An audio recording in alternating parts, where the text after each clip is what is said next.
Welcome back to the Sustainability Imperative, and thank you for joining us to explore and examine investing in sustainability. In this session today, we're going to be talking to leading conservationists and members of Congress about the impact of responsible finance on both the planet and the economy. I'd like to thank our sponsor, the American Investment Council, for its support of this session. You can tweet us at The Hill Events using the hashtag The Hill Sustainability, and we're broadcasting live. We'll take your questions throughout the program. If you experience any trouble with the live stream, don't throw your computer out. Just push refresh, and it should fix everything. To kick things off, we have Dr. M. Sanjayan, the CEO of Conservation International, one of the world's biggest, and I should say best, conservation organizations. Dr. Sanjayan is a world-renowned scientist and the host of several nature documentaries on PBS, National Geographic, and more. Really great to see you again. Thanks so much for joining us today. Listen, I think Conservation International is a supporter of something I really love, which is called the Natural Security Campaign. And part of that campaign is to widen the aperture of how we think about sustainability and environmental sustainability. Climate's important, but so's biodiversity, so are there other elements of the picture. I've raised it for the last couple of days to kind of, make sure we have that mix. But I'm just interested in how you see it. One, do you, as we talk about sustainability, is natural security connected to our national security? Well, Steve, thank you for having me. I'm a big fan of The Hill, of course, and thanks for bringing this topic to people's minds. Look, I think this last year has given us ample evidence. All you have to do is look outside to show the incredible reliance of economies around the world, including the economy of our country, to nature. When nature bobbles, struggles, there's a blip, we feel it when we feel it hard. If you want to understand, where this pandemic came from and the kind of impact it's had on our economies, all you have to look at where it came from. And that is like every other pandemic out there, whether it's Ebola or HIV or Zika or SARS, it came from our invasion of nature.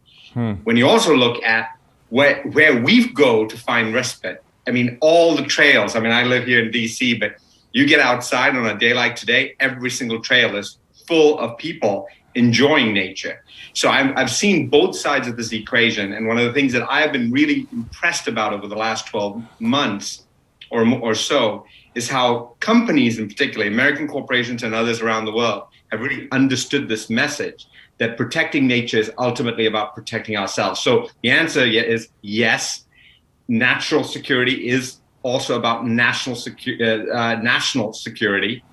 And natural security is also about economic security. I love that framing. Yesterday, I spoke to Gina McCarthy, the president's climate advisor, and of course, the former CEO of NRDC, the Natural Resources Defense Council. And she had recently had a meeting with oil and gas company executives in the White House, which is, a big move. And I said, what's enabled you to do that? Because I see a lot of folks not talking to each other, but now, you're kind of going across aisles, talking to each other, big companies, et cetera. And that's been part of our discussion here, is to have a wide aperture. And she said, Steve, the big inflection point is that we've gotten past the point where anyone legitimate out there is still engaged in climate denial. And so you now have everybody saying, okay, what can we do? Well, how do you, as an advocate for nature how do you engage parts of the equation out there that haven't really been there, but maybe want to say, okay, now we get it, we want to do something? So how do you talk, I usually call it uncomfortable bedfellows, but how do you talk to bedfellows that you want to bring along? Well, Steve, it's a great question. And by the way, Gina is an incredible advocate. She spoke to our board, I think, a couple of years ago and did a terrific job in sort of conveying her ideas to the board. So full power to her. Here's the big thing that I've noticed over, say, the last couple of years. You go to things like the World Economic Forum or UN Climate Week or any of these sort of big sort of events where all the corporations come in and, environmentalists for a long time were literally kept outside the gates. Then about 5 years ago, we were sort of let into the lobby. Today, we're really in that C-suite. We're able to have these discussions directly, not with just the corporate sustainability folks within the company, but with the CEOs, sometimes with board members. So there has been a dramatic shift in the way companies, particularly responsible companies that are building themselves for the long term, have embraced and understood the importance and leadership that they need to play in terms of climate, conservation, sustainability, et cetera. Not a single CEO that I'm in discussion with, and we're talking about all the companies you can think of, including some in the oil and gas sector, are not taking this really seriously. And I think part of that is because, companies do look at data. And, you could bury your head in the sand, but the truth is the data is now out there. It's very conclusive.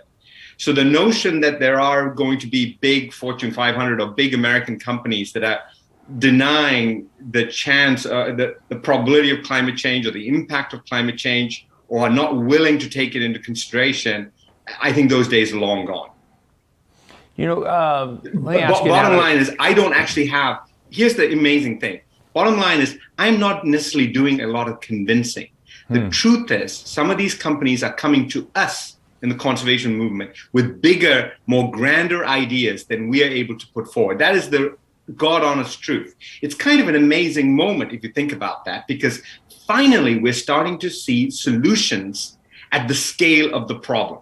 It's no longer a niche, it's no longer a hobby, it's now front and central to the way every business operates. Well, I have to tell you, I almost fell out of my chair yesterday when Vicky Holub, who's the CEO of Occidental, told us of these plans to build the world's largest massive scale direct air carbon capture thing. It sort of sounds like a global lung. And there's a lot to do before you get it, but it's an incredibly interesting thing that a major oil and gas company is going to be doing. There's a lot about Occidental I don't know, but that's something I sort of found was cool. Let me ask you another thing, because at Conservation International, you have such an you engage people, but I'm always interested in the bank shots out there. How can we achieve something? We used to have, when I was one of the founding staff types of the New America Foundation, we funded a young fellow named Ricardo Bayonne, and he was looking at deforestation around the world.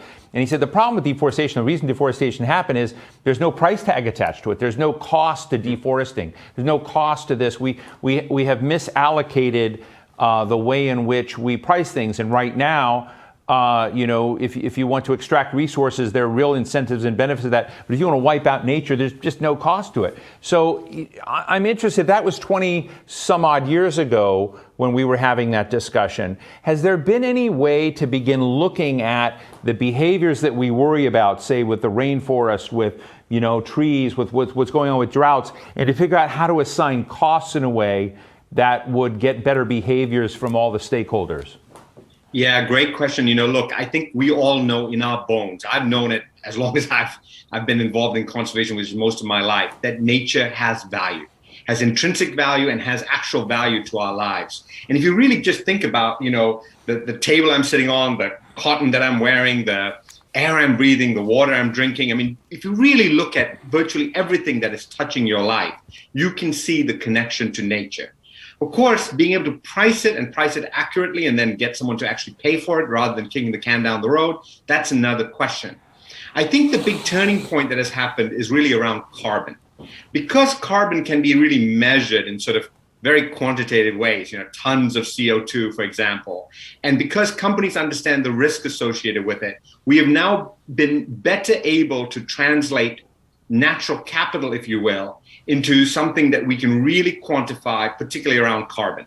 Water is, of course, one of the other ones, soil fertility, biodiversity, et cetera, are all there.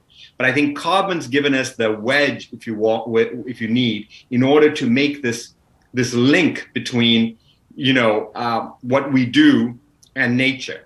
And I think the big thing that we're seeing right now, so the science on this is really clear.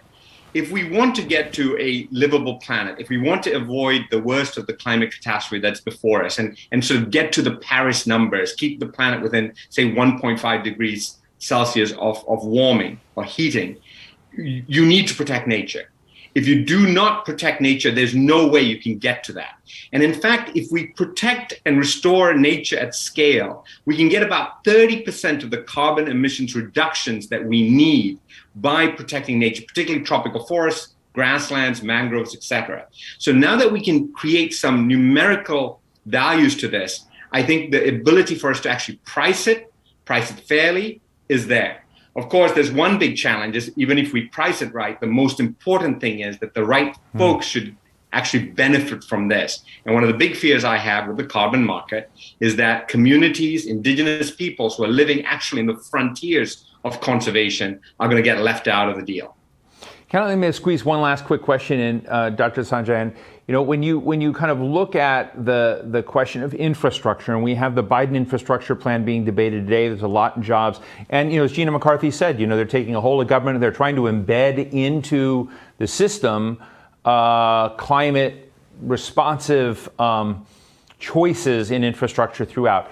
But is that aperture too narrow? Are there elements of the infrastructure bill, and when I think of building roads, I think about building bridges, I think about laying down more stuff in the country, that's nature insensitive that worries you?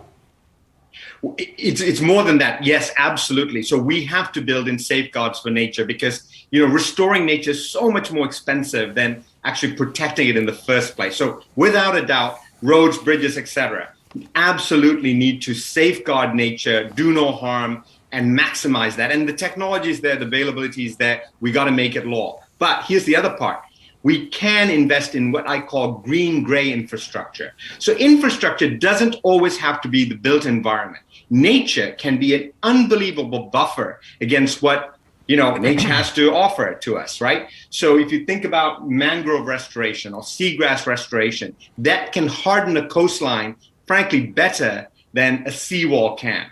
So we also need to be investing at scale in what I call green-gray infrastructure, so combining nature's infrastructure with our built environment in order to harden and strengthen both. Because the one thing about nature, unlike any road, bridge, or wall you can build, over time, it just gets better. Dr. M. Sanjayan, CEO of Conservation International. I always feel a little bit better about things after talking to you. Thank you so much for sharing your thoughts and your warnings today. I really appreciate it. Thank you, Stephen.